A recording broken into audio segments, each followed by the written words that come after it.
عمر ابن عبد العزیز، جنہیں عمر ثانی بھی کہا جاتا ہے، اب خلیفہ تھے جس نے 717 عیسوی سے 720 عیسوی تک اموی خلافت پر حکومت کی۔ اب بڑے پیمانے پر اسلامی تاریخ کے سب سے بڑے حکمرانوں میں شمار ہوتے ہیں، جو اپنے انصاف، حکمت اور تقوی کے لیے مشہور ہیں۔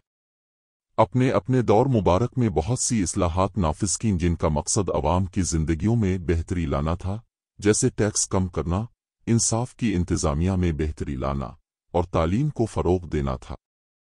آپ کو تمام مسلک کے علماء خلیفہ مانتے ہیں اور آپ کو مستقبل کے تمام مسلمان رہنماؤں کے لیے ایک نمونہ سمجھا جاتا ہے، اور آپ کے دور حکومت کو اکثر اموی خلافت کا سنہری دور سمجھا جاتا ہے۔